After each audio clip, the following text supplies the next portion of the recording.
Welcome to day 11 of reading the Bible in a year. Today we're going to be reading Genesis chapters 27 and 28 and Matthew chapter 9, the second half of it. So let's get to it. Genesis chapter 27. When Isaac was old and his eyes were so weak that he could no longer see, he called for Esau, his older son, and said to him, "My son." "Here I am," he answered. Isaac said, "I am now an old man and don't know the day of my death. Now then, get your equipment, your quiver and bow, and go out to the open country to hunt some wild game for me. Prepare me the kind of tasty food I like, and bring it to me to eat, so that I may give you my blessing before I die." Now Rebekah was listening as Isaac spoke to his son Esau. When Esau left for the open country to hunt game and bring it back, Rebekah said to her son Jacob, "Look, I overheard your father say to your brother Esau, 'Bring me some game and prepare me some tasty food to eat, that I may give you my blessing in the presence of the Lord before I die.' Now, my son, listen carefully and do what I tell you. Go out to the flock and bring me 2 choice young goats, so I can prepare some tasty food for your father, just the way he likes it. Then take it to your father to eat, so that he may give you his blessing before he dies." Jacob said to Rebekah, his mother, "But my brother Esau is a hairy man, while I have smooth skin. What if my father touches me? I would appear to be tricking him, and would bring down a curse on myself rather than a blessing." His mother said to him, "My son, let the curse fall on me. Just do what I say. Go and get them for me." So he went and got them and brought them to his mother, and she prepared some tasty food just the way his father liked it. Then Rebekah took the best clothes of Esau, her older son, which she had in the house, and put them on her younger son Jacob. She also covered his hands and the smooth part of his neck with the goatskins. Then she handed her son Jacob the tasty food and the bread she had made.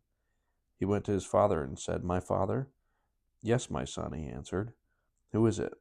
Jacob said to his father, "I am Esau, your firstborn.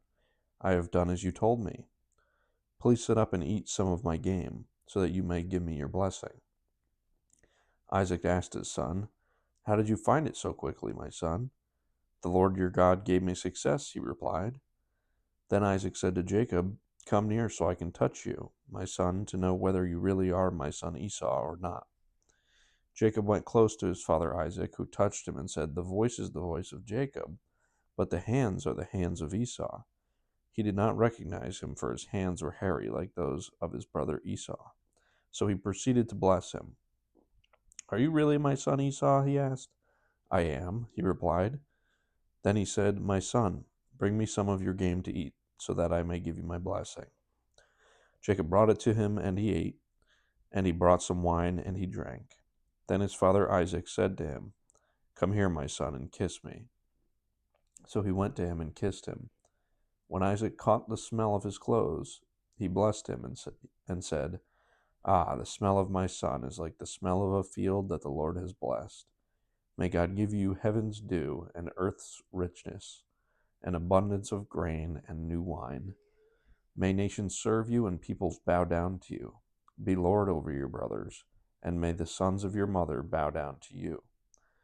May those who curse you be cursed, and those who bless you be blessed." After Isaac finished blessing him and Jacob had scarcely left his father's presence, his brother Esau came in from hunting. He too prepared some tasty food and brought it to his father. Then he said to him, "My father, please sit up and eat some of my game, so that you may give me your blessing." His father Isaac asked him, "Who are you?" "I am your son," he answered, "your firstborn Esau." Isaac trembled violently and said, "Who was it, then, that hunted game and brought it to me? I ate it just before you came, and I blessed him, and indeed he will be blessed." When Esau heard his father's words, he burst out with a loud and bitter cry, and said to his father, "Bless me too, my father." But he said, "Your brother came deceitfully and took your blessing." Esau said, "Isn't he rightly named Jacob?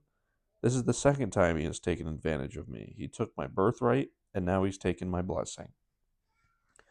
Then he asked, "Haven't you reserved any blessing for me?" Isaac answered Esau, "I have made him lord over you, and have made all his relatives his servants, and I have sustained him with grain and new wine. So what can I possibly do for you, my son?" Esau said to his father, "Do you have only one blessing, my father? Bless me too, my father." Then Esau wept aloud. His father Isaac answered him, "Your dwelling will be away from the earth's richness, away from the dew of heaven above. You will live by the sword, and you will serve your brother. But when you grow restless, you will throw his yoke from off your neck." Esau held a grudge against Jacob because of the blessing his father had given him. He said to himself, "The days of mourning for my father are near. Then I will kill my brother Jacob." When Rebekah was told that her older son Esau had what her older son Esau had said, she sent for her younger son Jacob and said to him, "Your brother Esau is planning to avenge himself by killing you. Now then, my son, do as I say. Flee at once to my brother Laban in Haran. Stay with him for a while until your brother's fury subsides. When your brother is no longer angry with you and forgets what you did to him, I'll send word for you to come back from there. Why should I lose both of you in one day?" Then Rebekah said to Isaac, "I'm disgusted with living because of these Hittite women. If Jacob takes a wife from among the women of this land, from Hittite women like these, my life will not be worth living." So Isaac called for Jacob and blessed him. Then he commanded him, "Do not marry a Canaanite woman. Go at once to Padan Aram, to the house of your mother's father, Bethuel. Take a wife for yourself there from among the daughters of Laban, your mother's brother. May God Almighty bless you and make you fruitful and increase your numbers until you become a community of peoples. May he give you and your descendants the blessing given to Abraham, so that you may take possession of the land where you now reside as a foreigner, the land God gave to Abraham." Then Isaac sent Jacob on his way, and he went to Padan Aram, to Laban, son of Bethuel the Aramean, the brother of Rebekah, who was the mother of Jacob and Esau. Now Esau learned that Isaac had blessed Jacob and had sent him to Padan Aram to take a wife from there, and that when he blessed him, he commanded him, "Do not marry a Canaanite woman," and that Jacob had obeyed his father and mother and had gone to Padan Aram. Esau then realized how displeasing the Canaanite women were to his father Isaac. So he went to Ishmael and married Mahalath, the sister of Nebaioth and daughter of Ishmael, son of Abraham, in addition to the wives he already had. Jacob left Beersheba and set out for Haran. When he reached a certain place, he stopped for the night because the sun had set. Taking one of the stones there, he put it under his head and lay down to sleep. He had a dream in which he saw a stairway resting on the earth, with its top reaching to heaven, and the angels of God were ascending and descending on it. There above it stood the Lord, and he said, "I am the Lord, the God of your father Abraham and the God of Isaac. I will give you and your descendants the land on which you are lying. Your descendants will be like the dust of the earth, and you will spread out to the west and to the east, to the north and to the south. All peoples on earth will be blessed through you and your offspring. I am with you, and will watch over you wherever you go, and I will bring you back to this land. I will not leave you until I have done what I have promised to you." When Jacob awoke from his sleep, he thought, "Surely the Lord is in this place, and I was not aware of it."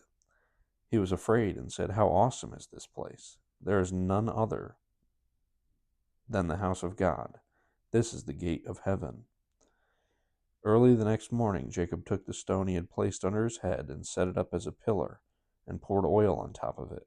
He called that place Bethel, though the city used to be called Luz. Then Jacob made a vow, saying, "If God will be with me and watch over me on this journey I am taking, and will give me food to eat and clothes to wear, so that I return safely to my father's household, then the Lord will be my God, and this stone that I have set up as a pillar will be God's house. And of all that you give me, I will give you a tenth." All right, now flipping to Matthew chapter 9, starting with verse 18. While he was saying this, a synagogue leader came and knelt before him and said, "My daughter has just died, but come and put your hand on her, and she will live." Jesus got up and went with him, and so did his disciples. Just then, a woman who had been subject to bleeding for 12 years came up behind him and touched the edge of his cloak. She said to herself, "If I only touch his cloak, I will be healed." Jesus turned and saw her. "Take heart, daughter," he said. "Your faith has healed you." And the woman was healed at that moment. When Jesus entered the synagogue leader's house and saw the noisy crowd and people playing pipes, he said, "Go away, the girl is not dead, but asleep." But they laughed at him. After the crowd had been put outside, he went in and took the girl by the hand, and she got up. News of this spread throughout all that region. As Jesus went on from there, two blind men followed him, calling out, "Have mercy on us, Son of David." When he had gone indoors, the blind men came to him, and he asked them, "Do you believe that I am able to do this?" "Yes, Lord," they replied. Then he touched their eyes and said, "According to your faith, let it be done to you." And their sight was restored. Jesus warned them sternly, "See that no one knows about this." But they went out and spread the news about him all over that region. While they were going out, a man who was demon-possessed and could not talk was brought to Jesus. And when the demon was driven out, the man who had been mute spoke. The crowd was amazed and said, "Nothing like this has ever been seen in Israel." But the Pharisees said, "It is by the prince of demons that he drives out demons." Jesus went through all the towns and villages, teaching in their synagogues, proclaiming the good news of the kingdom, and healing every disease and sickness. When he saw the crowds, he had compassion on them, because they were harassed and helpless, like sheep without a shepherd. Then he said to his disciples, "The harvest is plentiful, but the workers are few. Ask the Lord of the harvest, therefore, to send out workers into his harvest field." All right, and that concludes today's readings. Stay tuned for day 12 tomorrow.